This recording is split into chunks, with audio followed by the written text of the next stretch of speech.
Hello everyone, welcome in my channel social science express.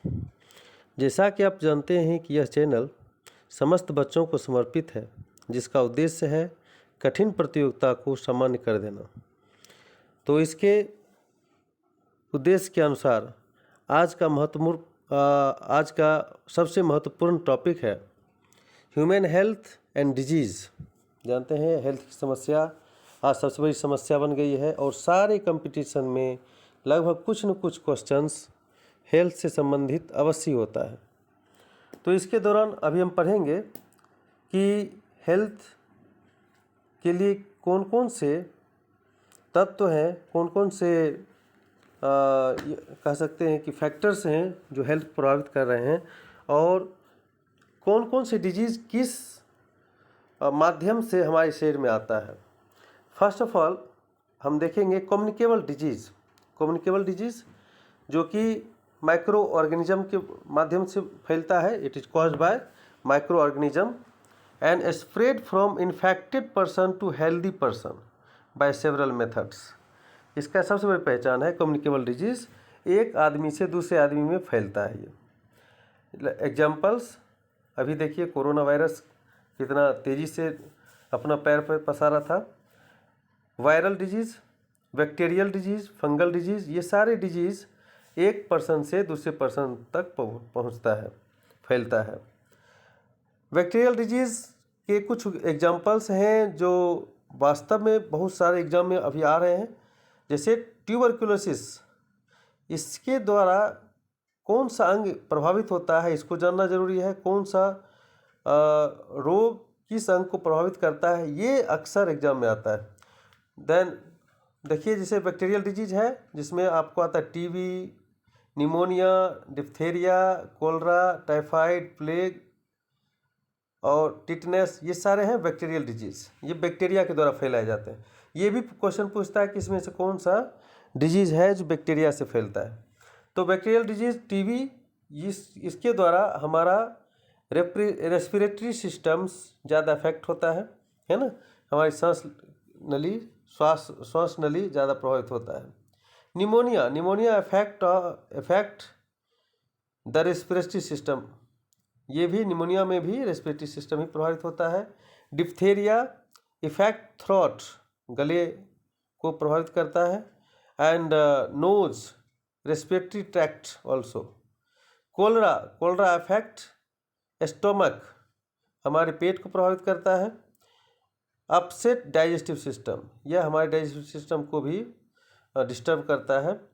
And typhoid low grade fever है ये, और ये पूरे बॉडी को अफेक्ट करता है। Plague affect whole body and spleen also. Others bacterial disease है जैसे टिटनेस, है ना, ये भी बहुत इंपॉर्टेंट है, ये बैक्टीरिया से ही फैलता है। ये भी दूसरा है वायरल ह्यूमन डिजीज़, वायरस के द्वारा फैलने वाला ह्यूमन डिजीज़।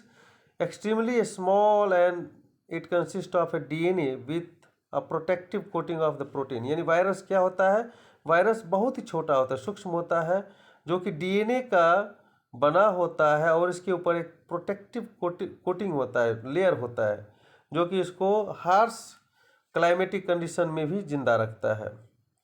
तो वायरस के द्वारा जो अफेक्ट होता है अंग, और कौन कौन से रोग हैं इसको हम पढ़ेंगे।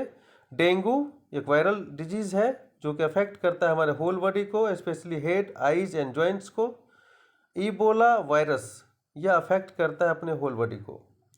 स्वाइन फ्लू यह अफेक्ट करता है होल बॉडी को, स्पेशली रेस्पिरेटरी ऑर्गन्स को। एंड रेबीज इफेक्ट करता है नर्वस सिस्टम को। पोलियो भी वायरल डिजीज़ है जो अफेक्ट करता है अपने नर्वस सिस्टम को, स्पेशली लंग्स को। और इन्फ्लुएंजा यह अफेक्ट करता है होल बॉडी को, इन्फ्लुएंजा। हेपेटाइटिस ये भी एक वायरल डिजीज़ है जो हमारे लीवर को अफेक्ट करता है, affect liver. Smallpox, chickenpox, ये सारे पूरे बॉडी को अफेक्ट करने वाले वायरल डिजीज़ हैं। एड्स का नाम आपने ज़रूर ही सुना होगा, HIV उससे रिलेटेड है, जो कि हमारे पूरे बॉडी को, होल बॉडी को अफेक्ट करता है। अदर वायरल डिजीज़ हो सकता है, आप जानना ज़रूरी है, common cold, micelles, yellow fever, corona etcetera. तो येलो फीवर अक्सर पूछता है कि वायरल डिजीज है या बैक्टीरियल डिजीज है या पैरासिटिक डिजीज है, तो ये जानना जरूरी है आपको। येलो फीवर एक नया चीज़ आपको मिलेगा इसमें, जो कि वायरल डिजीज है। उसके बाद हम बढ़ते हैं पैरासाइट्स। कुछ वर्ड्स हैं, कुछ टर्म्स हैं जिसको जानना जरूरी है, जो हमारे शरीर को प्रभावित कर रहा है।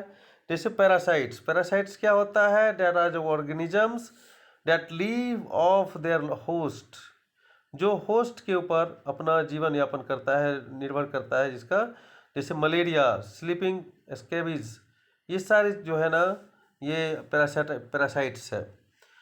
Then fungi, examples meningitis, ringworms, thrush, ये सब जो है ये सब सारे रोग फंगस के द्वारा फैलते हैं।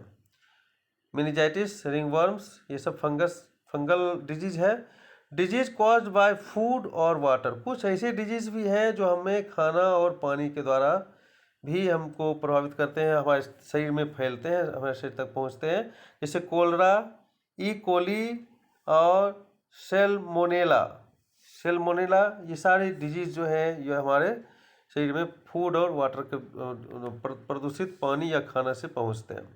Disease caused bye direct contact, कुछ ऐसे भी डिजीज हैं जो आदमी के डायरेक्ट कॉन्टैक्ट से हमारे शरीर में आ जाते हैं। जैसे चिकन पॉक्स इसमें से एक है। कॉमन कोल्ड, कफ और कोल्ड, जिसके सामने जिसको है उसके आसपास आप जाएंगे, स्नीजिंग के बाद आपको भी वो फैल सकता है। इन्फ्लुएंजा, ये सब influenza, common cold and chicken pox, ये सारे डिजीज जो हैं वो डायरेक्ट किसी के कॉन्टैक्ट आने पर भी हमको फैल सकता है। ये सारे आपको मैंने बताया कम्युनिकेबल डिजीज। कुछ डिजीज ऐसे हैं जो दूसरों के द्वारा नहीं फैलाए जाते हैं, यानी एक पर्सन के अफेक्टेड पर्सन के संपर्क में अगर हम आते भी हैं तो कोई फर्क नहीं पड़ता है, हमको नहीं फैलता है उससे। कॉज्ड बाय फैक्टर्स, ये अगर होते हैं तो किसी फैक्टर्स के कारण, किसी कारण बस इंडिविजुअल फैक्टर्स के कारण होता है। Spread from disease persons, not spread from disease person, यहाँ गलत प्रिंट हो गया है, ये डिजीज पर्सन से नहीं फैलता है। Example cancer affect any part of the body, heart failure, heart attack, ये हमारा इंडिविजुअल होता है, हम ही को प्रभावित करता है, किसी से फैलता नहीं है। Infectious disease caused by a micro organism और microscopic germs like bacteria and virus, and caused by the pathogen germs, जिसे जर्म्स भी बोलते हैं, जर्म्स को साइंटिफिक लैंग्वेज में पैथोजिन बोलते हैं।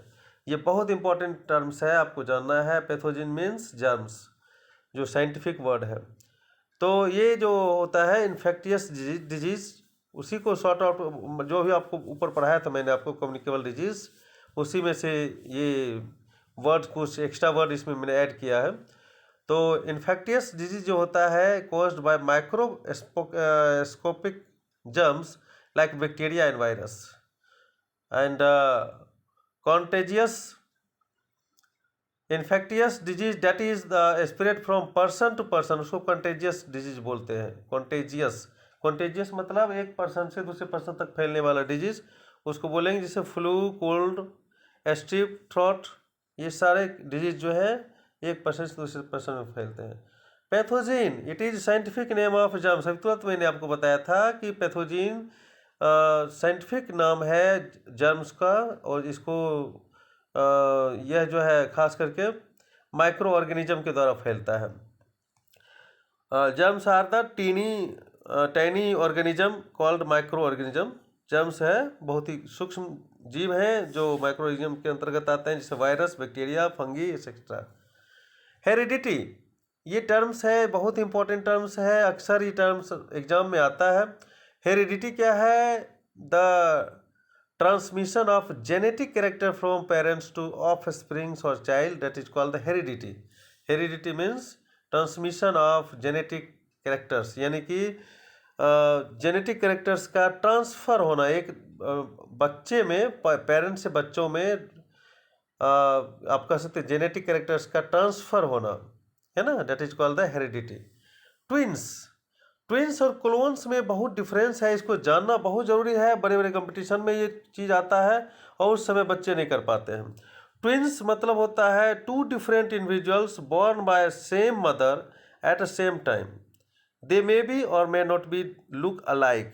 यानी कि एक ही समय में एक ही मदर से दो बच्चे अगर जन्म लेते हैं एक ही समय में, तो वे ट्विंस कहलाएंगे। सेम मंथ है, सेम डेज है, हो सकता है समय का थोड़ा आगे पीछे होगा, 1 घंटे का 2 घंटे का समय रहा हो सकता है आगे पीछे, बट इसमें ये भी शर्त है कि वो हो सकता है कि एक दूसरे के समतुल्य हो ना भी हो, एक दूसरे के जैसा दिखेगा या नहीं भी दिखेगा, है ना। दिखने की संभावना कुछ ज़्यादा ही होती है। और दूसरा है क्लोन्स। ये दोनों में डिफरेंस क्या है? Some individuals with different their characteristics externally and internally. एक ही व्यक्ति का क्लोन तैयार किया जाता है, उसी के शरीर के कुछ अंग के द्वारा विकसित किया जाता है और ये इंडिविजुअल का ही सारा कैरेक्टरिस्टिक्स उसमें पाया जाएगा। ठीक है, that is called the clones. I repeat, some individuals with difference in their characteristics externally and internally, that is called the clones. तो ये आपका आज का वीडियो था, बहुत इम्पोर्टेंट वीडियो था। इसको आप बार बार देखिए, समझिए इसको। या खास करके नवोदय और सैनिक स्कूल के भी जो बच्चे तैयारी कर रहे हैं उसके लिए बहुत ही महत्वपूर्ण है, छोटे क्लास के लिए भी और बड़े क्लास के लिए। और मैं आपको बार बार रिक्वेस्ट करता हूँ, मुझे मोटिवेट करने के लिए मेरे वीडियो को लाइक कीजिए, सब्सक्राइब कीजिए और शेयर कीजिए और बेल आइकन को ज़रूर दबा दीजिए, क्योंकि मैं अब प्रयासरत हो गया हूँ। अपना समय निकाल कर आपके लिए वीडियो बनाऊंगा, निश्चित रूप से बनाऊंगा। एक एक वर्ड, नए नए वर्ड से आपको अवगत कराऊंगा। क्योंकि टीचिंग एक्सपीरियंस मेरा काफ़ी रहा है, तो मैं सब जगह से कलेक्शन लेकर आप तक पहुंचाऊंगा, ताकि आप धीरे धीरे सफलता की तरफ बढ़ेंगे। Thank you.